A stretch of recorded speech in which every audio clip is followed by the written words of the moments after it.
Assalamualaikum warahmatullahi wabarakatuh. Welcome back to my YouTube channel.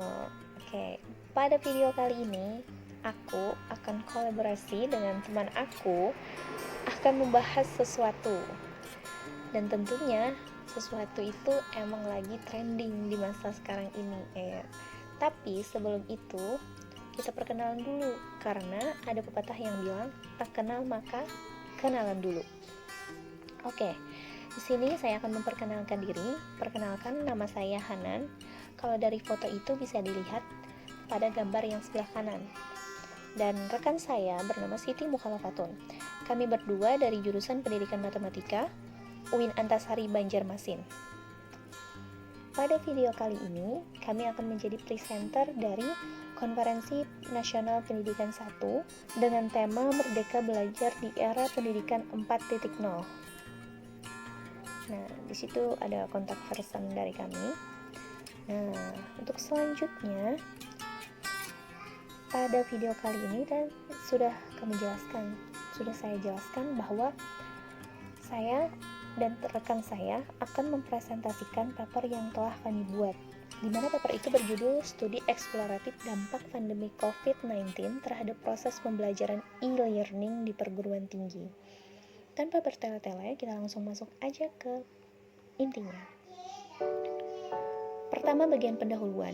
Pada bagian pendahuluan ini akan dibahas mengenai pandemi COVID-19 dan berbagai macam kontroversi yang ditimbulkannya, khususnya dalam bidang pendidikan.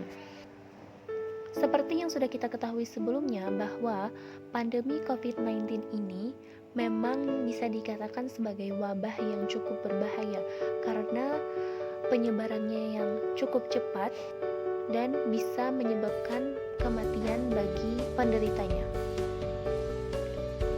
Seperti yang kita ketahui bahwa virus ini muncul pertama kali di kota Wuhan, Cina, dan itu sekitar akhir bulan Desember tahun 2019, dan virus itu masih berkembang hingga sekarang. Karena penyebarannya yang sangat pesat dan dampaknya yang terlalu berbahaya, maka banyak negara yang memutuskan untuk menutup sekolah dan perguruan tinggi untuk menaati aturan pemerintah seperti isolasi, social distancing, physical distancing, hingga pembatasan sosial berskala besar atau yang sering kita dengar dengan PSBB. Karena pembatasan itu, maka sistem pembelajaran di sekolah ataupun di perguruan tinggi yang awalnya berlangsung secara tatap muka kini berubah secara mendadak, bisa dikatakan secara mendadak, dengan sistem e-learning secara full. Nah, tentunya untuk mengubah kebiasaan itu cukup berat karena kita sudah terbiasa untuk melakukan sistem pembelajaran secara langsung atau tatap muka. Dan Universitas Islam Negeri Antasari Banjarmasin merupakan salah satu perguruan tinggi yang menerapkan kebijakan tersebut. Bisa dikatakan hampir semua lembaga pendidikan itu melakukan sistem pembelajaran secara e-learning untuk membantu pemerintah dalam memutus mata rantai penyebaran virus COVID-19 ini. Karena perubahan dalam sistem pembelajaran yang bisa dikatakan cukup mendadak, maka timbullah berbagai macam keluhan tentang kelemahannya sistem pembelajaran e-learning ini. Misalnya mengenai jaringan internet yang kadang naik turun ataupun bertambahnya biaya untuk pembelian kuota internet sebagai bahan untuk melakukan sistem pembelajaran secara online. Namun jika dilihat dari kelemahan tersebut, pembelajaran online bisa saja berjalan dengan efektif apabila mahasiswanya dapat mencapai tujuan pembelajaran dan mahasiswa aktif dengan interaksi antara dosen, serta mahasiswa dalam pembelajarannya itu tidak hanya berpusat pada dosen saja, dia mengembangkan potensi yang ia miliki secara sendiri, secara mandiri, sehingga bisa dikatakan pembelajaran online itu bisa efektif. Selanjutnya kita masuk ke bagian latar belakang. Dari berbagai macam kendala yang ditimbulkan dari pemberlakuannya sistem pembelajaran e-learning ini, tentu bisa menjadi tolak ukur untuk memperoleh efektivitas pembelajaran secara e-learning,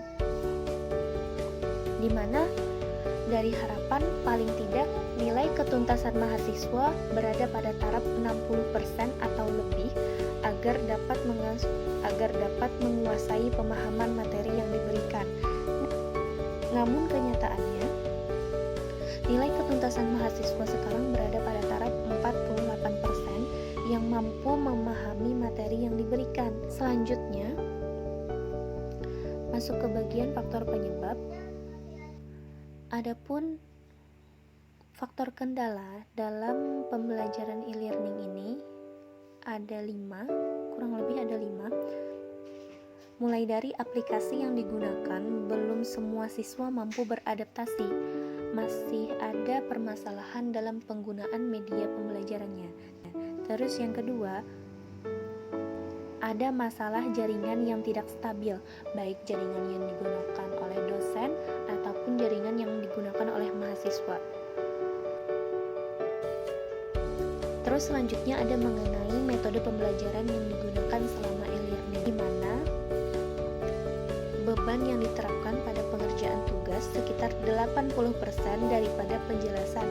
Jadi frekuensi pemberian tugas itu sangat lebih besar frekuensinya sekarang pada masa e-learning ini.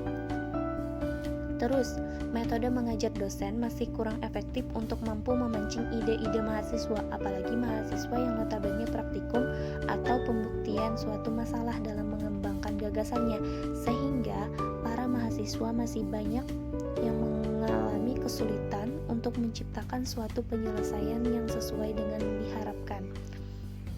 Dan permasalahan yang terakhir, mahasiswa mengalami banyak kesulitan dalam mencari ide, memahami permasalahan, dan bagaimana mengawali sebuah penyelesaian, serta menuangkan dan mengembangkan ke dalam bentuk persoalan yang ada.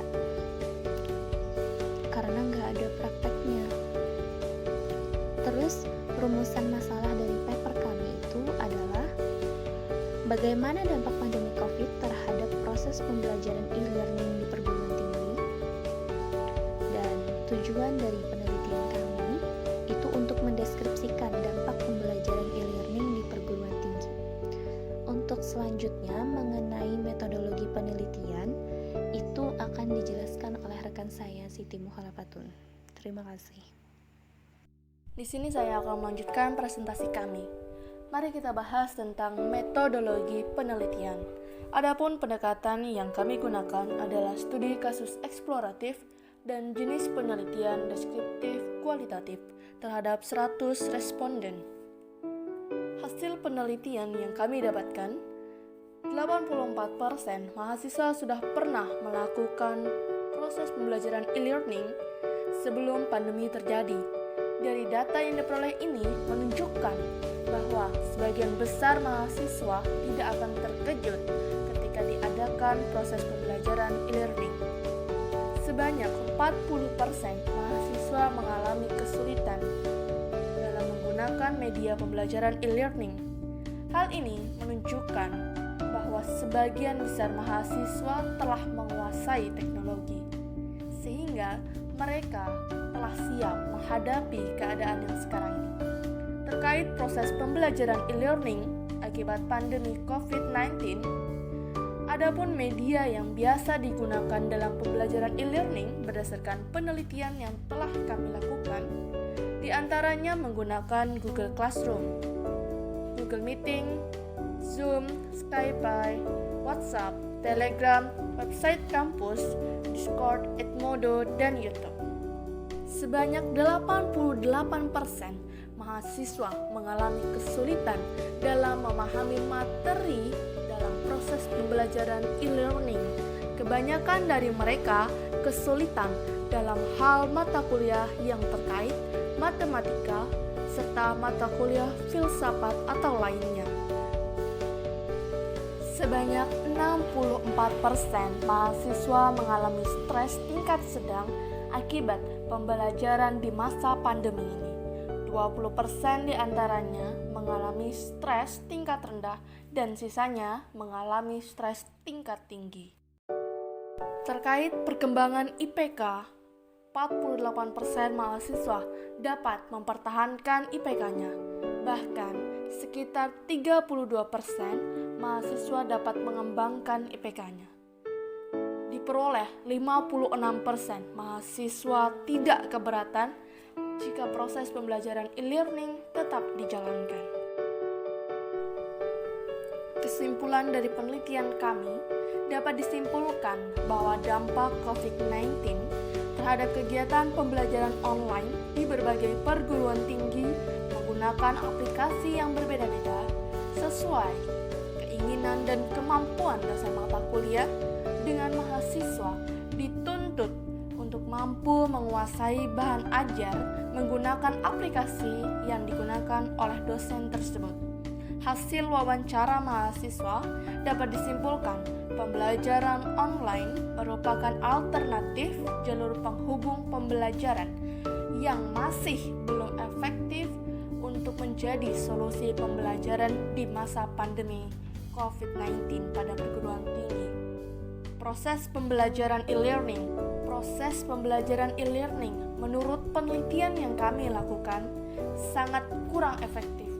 Bisa dikatakan tidak ada masalah yang serius dalam pelaksananya. Namun, dapat dikategorikan kegiatan pembelajaran online maupun e-learning ini berjalan dengan baik dan menyenangkan.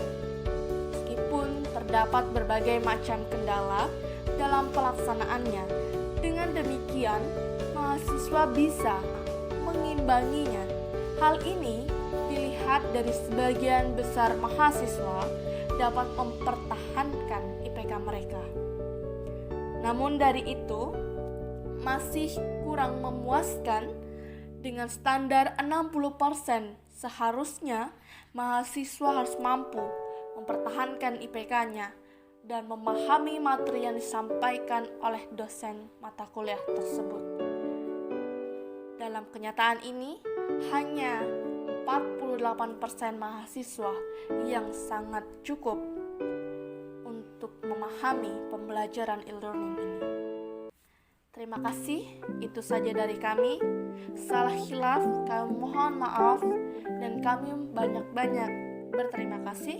Akhirul kalam, wassalamualaikum